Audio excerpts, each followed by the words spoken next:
Hello，今日咧又為大家介紹我哋 iFin 上面一啲嘅功能啦。咁呢個功能咧就係喺我哋其他工具裏邊嘅回報率計算機啦。而家我哋就即刻入去睇睇呢個回報率計算機係點樣操作嘅。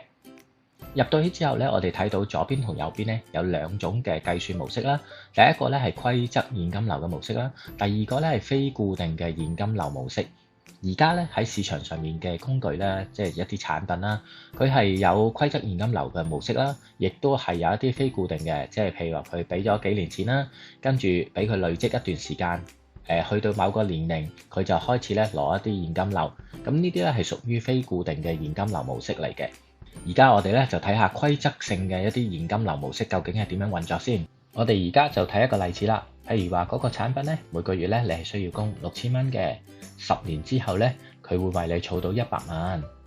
咁我哋就睇到啦，原來呢隻產品咧每年咧係可以為你帶嚟6.22% 嘅一個回報喎。跟住落嚟咧就同大家講下呢個非固定現金流模式究竟係點樣運作嘅。正如頭先講過啦，市場咧上面有啲方案啦或者產品，佢只需要咧你俾幾年錢啦，或者甚至係一次過俾晒錢。例如而家你嗰個方案咧係俾5年錢嘅，每年咧係俾1萬蚊美金。嗱，而家我輸入咯，俾咗1年首期之後咧，咁我再俾多4年啦，咁 total 咧我就俾咗5年錢啦。跟住嗰15年我就唔再需要俾錢，而去到第20年嘅時候咧，我攞翻12萬8，即係大概100萬嘅港紙咧，我攞一次。跟住我哋就會睇到個回報咧係有5.35厘嘅。嗱，大家都知道啦，保險嘅產品咧，佢嗰個回報咧係其實包含咗保證啦同埋非保證嘅部分嘅喎。咁如果咧嗰個紅利實現率唔足100%，咁又如何呢？上面呢個金額旁邊咧有個箭嘴掣嘅，即係咧大家可以撳入去咧係有另外一個功能嘅喎。撳入去之後，你會發覺咧原來有一個表格，嗰個表格裏邊咧係可以容許你咧打返一啲保證金額啦同埋非保證金額上去，跟住啦仲有嗰個紅利實現率究竟係幾多%？咁如果係80% 嘅紅利實現比率，上面嗰個回報咧包括咗6萬蚊係保證㗎啦，非保證嘅部分咧其實係62800。如果喺一個咁嘅情況之下，咁究竟個回報咧係幾多咧？咁我哋試下撳確定咯，你就會睇到啦，原來有5厘幾嘅回報咧變咗得返4厘48嘅啫。喺介紹其他功能之前咧，首先我就還原返啲數據先。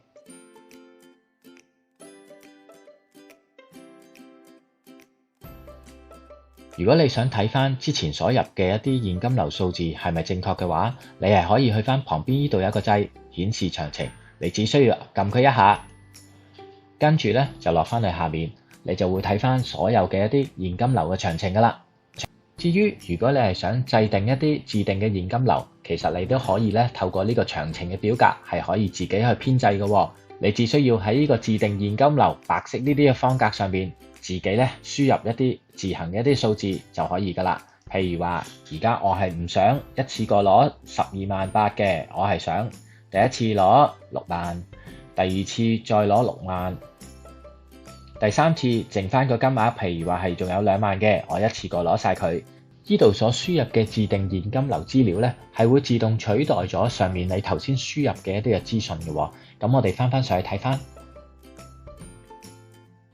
我哋上到去咯，我哋就睇到啦，嗰個回報率咧已經係唔同咗啦。頭先係5.3幾啦，而家咧係5.6幾嘅喎。咁至於如果我而家想取消翻版面上面一啲嘅資訊，再重新輸入嘅話咧，我可以去翻呢度嘅旁邊一個交叉，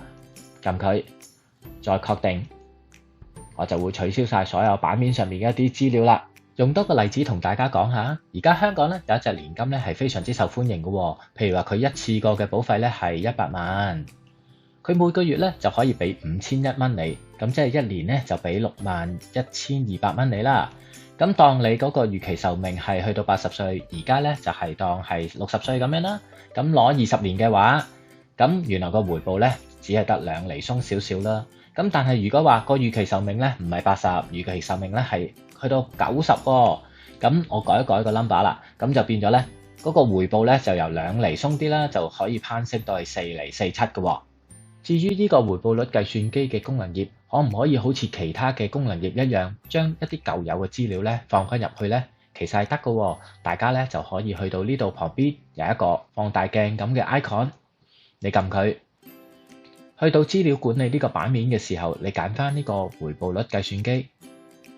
旁邊咧就有一啲記錄走咗出嚟，你只需要揀選一個你想載入嘅資訊，譬如話我想緊呢個 combine， 跟住再撳呢個載入，佢就會將嗰啲資料加返入去㗎喇。今日嘅分享又嚟到呢度啦，多謝大家，拜拜。